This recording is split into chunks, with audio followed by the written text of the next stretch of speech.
How important would you rate having a female friendship?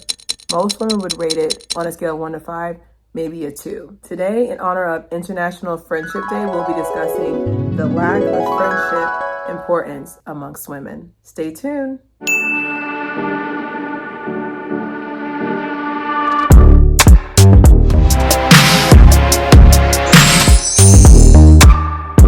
Welcome back to another episode of Claire here. I'm so excited today. We are talking about International Friendship Day, and I'm so excited to get into it.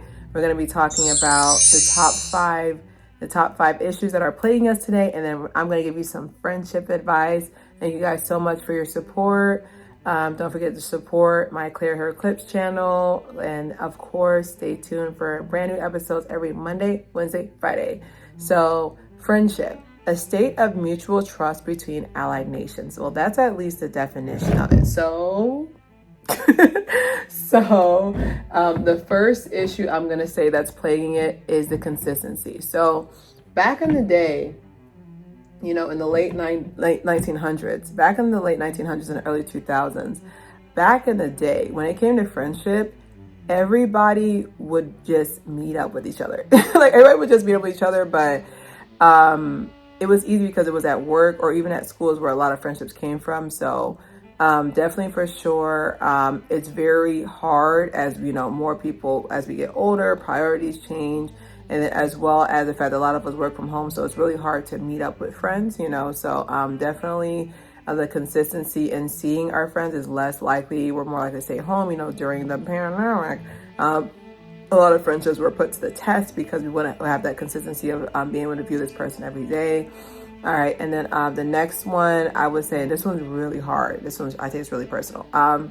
This is basically lack of effort. So me personally, I remember, I got a lot of slack for saying this, but also a lot of agreements on social media. I feel like you're only friends when it's easy. Like, to me, I feel like all friendships should be easy, should be very fluid, nothing's wrong, but like, y'all do not make effort. Like, I'm talking about hangouts that get pushed to the side, hangouts that don't get prioritized, hangouts that get forgotten about. Like, my personal one is that when I say, hey, we're hanging out on July 4th, 2026. I cleared my schedule. I have it written down, it's saved, and I'll do a reminder the 3rd. Hey, just want to make sure we're still meeting today, but definitely for sure, like, just the lack of effort. And then I've had a couple of friendships where I've had to unprioritize them, where I feel like I was pretty much doing everything, like I was making all the hang-ups, like, hey, let's go to this spot. Okay, the next time it's on you to plan. And then when it was that time for that person to plan, the plans never took place. They never took place. And, just being able to put that effort in, because I know girls who have driven, and I was right there with them, driven to cities left and right for a man. But when it comes to friendships, just a lack of effort, remembering birthdays, being able to just show up and show out. Like, if your friend says they're going to have an event, even if you don't want to come or show up for 5-10 minutes. That little bit of effort shows that, okay, this person, I promise you, I'll put that into the advice later on, but I promise you, just lack of effort. It's like people want the friendship aesthetic, but not the work that goes into being a friend. I have on here too is number 3 is just being realistic with your friendships. Like, I feel like we all want it where, whenever we have free time, okay, my friend can pop up. Some of us have kids, some of us have partners, some of us have extra jobs, some of us have more strenuous jobs to where after work, I don't want to go to happy hour. I want to take my happy behind to bed, So it's just being very realistic with your lifestyle. Another thing too is money as well. I have it where when I think of going on a trip, I always think of what can I afford? I don't think of what my friend can do. I think of what can I afford? And I feel like that also gets misconstrued as well, because some people for some people it's very easy for them to be like, okay, let's go to Ibiza on Friday. That would that would be like about 3-4 months of my savings, and I need that savings to exist just in case something happens. Like it's just little things like that where I feel like just lifestyle is being very, very cognizant of other people's lifestyle. Like I remember like when I had a financial latency compared to everybody else. Basically everybody was getting their money before me. I got my money later in life, and they were getting mad at me. I remember I almost got cursed out because like, you really can't go on a trip. I was like, I can barely get guac on my Chipotle. What do you mean you want to go to Mexico tonight? Like, just being very realistic of other people's lifestyles. Maybe you want to be around people who are more in your financial range, if that'll make you like less hectic. But I know what it feels like to truly feel like crap because I don't have enough money to hang out with my friends. Just being very indicative of that. Me, as the accountant I'll be like, hey, this is going to cost you $59 to do this plus tax. Let me know if you can and if you can't. Just being very just cognizant of people's lifestyle. I have on here too is placeholder. I can tell you right now, if you're ever in a placeholder relationship, as soon as they get a man, they're gone. Whenever it's time for you to talk about something non-related to men, they don't care. Number 3, whenever they have issues, they pop up. This is their best one. I missed you. No, you didn't. Your man's messing up. What he do this time? Like, I really feel like I wish I had that spirit, like that spirit of shade to be like, well, what did you do this time? Because why are you messaging me? Any other time, like, I want to hang out, like, just placeholder. Like, a lot of women have like this bad habit, especially in the early 20s, 30s, especially if they haven't been chosen yet.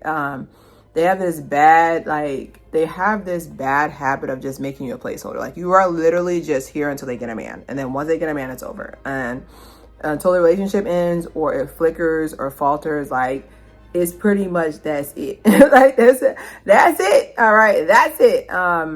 But yeah, like it really, I can say that it's really frustrating, being in these relationships, because like you end up having a one-sided relationship and it hurts, yo. Like I can't tell you on that any more than like, it just hurts. Like I'll just put that as a word. Like it really hurts of being in a placeholder relationship. And then as well, like just showing that women do not value friendship at all. They do not value it.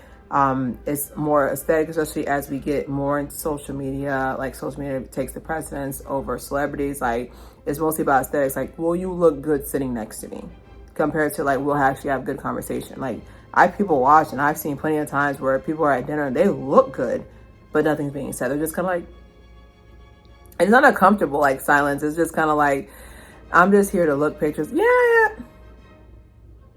So definitely just situations like that.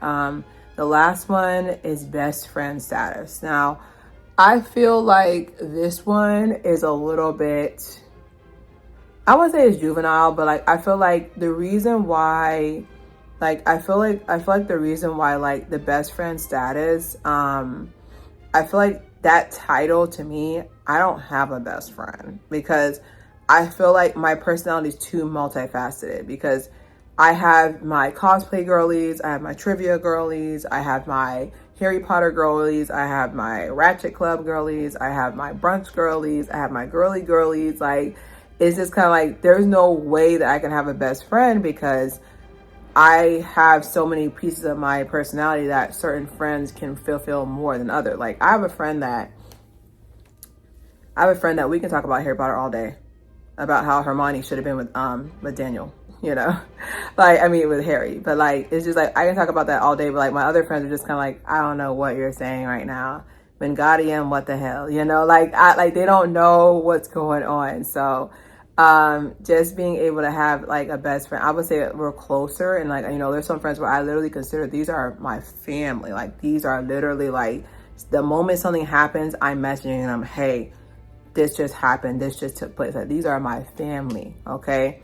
And then I have my close friends, and then I have my acquaintances. Like I said, I can be going out with you for years and years, and we're just acquaintances. Like, we're not truly like friends, like, and there's nothing wrong with that, but people take it personal. Like, I need a best friend. This isn't MySpace, baby. Like, this ain't MySpace where you have everything. You have your top 10 people or whatever, but like, Yeah, definitely just the best friend says, like, I wish I had one of those, like, you know, monotone personalities where I don't have a lot of interest, but when you have that many interests, it's impossible to have a best friend. Okay. All right. So my advice for friendship and on International Friendship Day, number one is take it slow. Like with women, like I've been known to do this too. That's why I got to calm myself down. Like, take it slow. Like take it slow. John Legend? Is that it? Take it slow. That is him. Dang, he was bringing some bangers. Okay, I'm getting distracted. Anyways, take it slow. Take it slow. Like, vet these people. Like, I want y'all to vet. Turn into a veterinarian at this point. Like, vet these people. Like, don't just go straight into, I want to be this person's friend. You know, like, I want to be this person's friend, or I want to be this person's friend, or I want to be this person's friend. I want to get right into, like, let's start painting our nails. I need you to meet my low. Just like you would take it slow with a man, take it slow with a woman as well. Like, truly just vetting. Like, I'll watch you for a minute before I even consider, like, taking you out on a drink, or taking you for a drink, or even, like, going, like, giving you, like, any access to my number or social media or anything like that. Like, literally take it slow. Like, you should not be trauma dumping after meeting this person for the first time. Like, the first time, keep it light. You're an ambassador of your life. Like, let's not talk about your anger issues yet. Like, let's not talk about that yet. Let's not talk about how you can't stand your parents and you know contact with your sibling or whatever. That's not first friendship talk, okay? So I have on here is be yourself. Like, that's the one thing I wish I could go back and tell that's one thing I could wish and go back and tell, like, my 17, 18-year-old self, is that, like, be yourself. Like, I feel like I had a lot of friendships that I naturally grew out of because I wasn't even that person in that friendship, you know? So, like, I was just kind of like, I was just doing stuff just because, you know, I was just doing stuff just because. So it was just kind of like, you know, like, be yourself and don't be afraid of who's going to leave after that, because I think that was, like, my main issue, was just that I felt like if I am my full self, they're not gonna like me no more, you know? So, like, it was just really childish, but, you know, you gotta learn. This one is a big one. Now, this is how I got the term villain era. Like, I got told by people that I'm in my villain era, because this is what I'm doing. This is the number one secret that I have about my friendships, is I'm matching energies. Yes, ma'am. I am matching energies. And the reason why I'm matching energies is because I am dyad, and I mean dyad, of where I put my whole soul into this friendship, and then I get nothing back.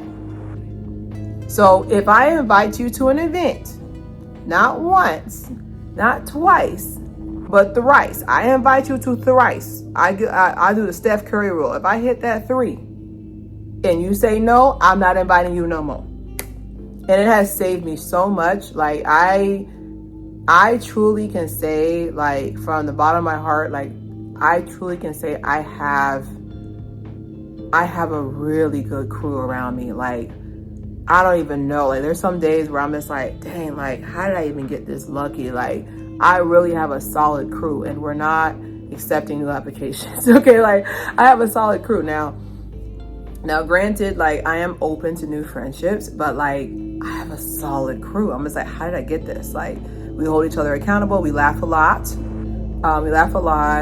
Really supportive of each person's venture. But, like, I really have a solid crew. Like, to this day, like, I don't know. They're probably watching this now because they're that supportive. I can't fathom not having these people as my friends, you know? And sorry, they're cutting the grass today. Like, come on, baby, I get it, but, like, now you want to cut the grass? It's been quiet all day. Anyways, but, like, it's just, there's just something to be said about having a really good crew about you. But hopefully you guys take these advice and just really, like, just also forgiveness. Like, no offense, but your friends are human. Like me, I know I'm Queen Mood Swing. Like, that's how I know I can never be a celebrity, because they'll be like, Clear, take a picture. What? That would be me. But anyways, but definitely take this advice and make a new friend today. Don't forget to subscribe, share. It's Claire here.